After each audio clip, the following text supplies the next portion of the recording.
My name's Rob Morris, and I'm the Managing Director of Ventive. Now, we might, well, if we can get to see some slides, but you can have a look on the main screen there. I'm here to talk to you about Ventive today, the future of ventilation.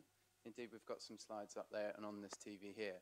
Now, in the UK, we have a huge issue around leaky buildings, drafty buildings, and as a country, we've been spending a number of years upgrading this existing stock to more energy efficient and less leaky houses, double glazing on windows, internal, external wall insulation, the list goes on. Now, tightening up these buildings has, should we say, allowed another problem to evolve through the rise of damp internal air quality and mold, which increases breeding of dust mites, volatile organic compounds, and various nasties like that. So we have got a problem which is on the rise in the UK of internal air quality.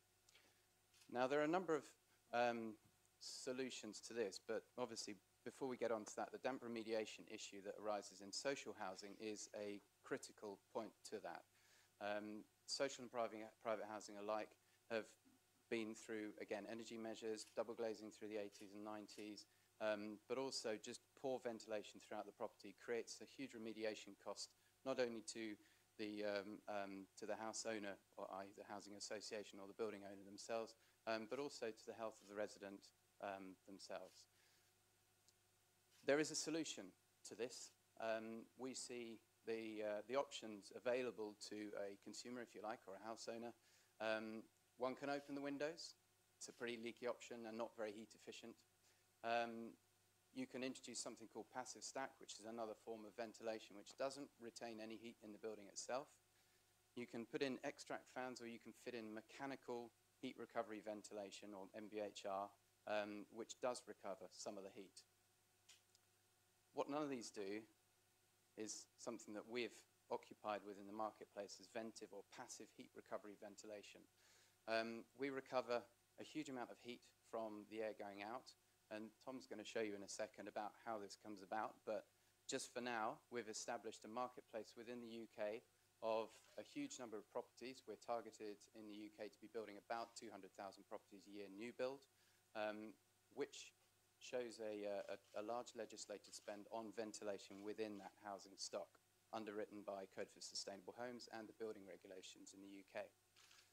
The retrofit market, again, being underpinned by two huge kind of, should we say, kind of political wills at the moment, one of which is ECO, or the Energy Company Obligation, and the other is the Green Deal. And both of these are very exciting funding propositions for the UK, and we're looking to be tapping into that market as well. So that's about 500,000 homes per year.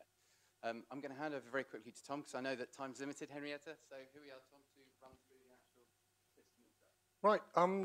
I've been retrofitting buildings for a number of years, and we've done some failures. You know, in 2006, 2007, we were retrofitting existing homes, Victorian, hard-to-treat properties, and while we were doing that, we were sort of on top of the roof plugging chimneys full of insulation just to make sure that there is no heat loss through them.